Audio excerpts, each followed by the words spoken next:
Big boss Malayalam season 6 നാളത്തെ promo വന്നിട്ടുണ്ട്. ചവിട്ട് നാടകം എന്ന് പറയുന്ന ഒരു ടാസ്ക്കാണ്.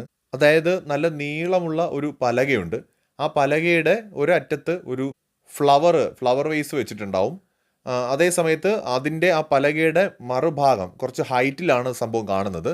നമ്മളിങ്ങനെ ചവിട്ടി പിടിച്ച് ബാലൻസ് ചെയ്ത് നിൽക്കണം. കാലെടുക്കാതെ എനിക്ക് തോന്നുന്നു എത്ര സമയം നിൽക്കും എന്നുള്ളതാണെന്ന് തോന്നുന്നു നോക്കുന്നത്. അപ്പോൾ ഇതിനകത്ത് അഭിഷേക് നേരത്തെ തന്നെ ഔട്ടാവുന്നുണ്ട് കേട്ടോ. ആ ഒരു പ്രൊമോയിൽ തന്നെ കാണാം. അഭിഷേക് ഔട്ടാവുന്നുണ്ട് നേരത്തെ. സായി ഔട്ടാവുന്നുണ്ട്. നോറയും എനിക്ക് തോന്നുന്നു ജാസ്മിനും ഋഷിയും ഒക്കെ ഇതിൽ പെർഫോം ചെയ്യുന്നതായിട്ടാണ് പ്രൊമോ കണ്ടപ്പോൾ എനിക്ക് തോന്നുന്നത്.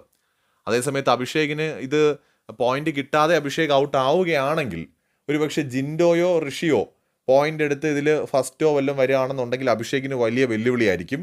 ഇനിയും ടാസ്കുകളുണ്ട്. അങ്ങനെയെങ്കിൽ അഭിഷേകിന് ഒന്നാം സ്ഥാനം ഉറപ്പിക്കാൻ പറ്റില്ല എന്ന് തന്നെ പറയാം. നിലവിൽ ലീഡ് ചെയ്യുന്നത് അഭിഷേകാണ്. എന്തായാലും ഈ ടാസ്കിൽ അഭിഷേക് പോയിന്റ്സ് കിട്ടാതെ ചിലപ്പോൾ പുറത്താവാൻ സാധ്യതയുണ്ട്. എന്തായാലും നാളത്തെ അപ്ഡേറ്റുകളുമായിട്ട് എത്താം. ബൈ.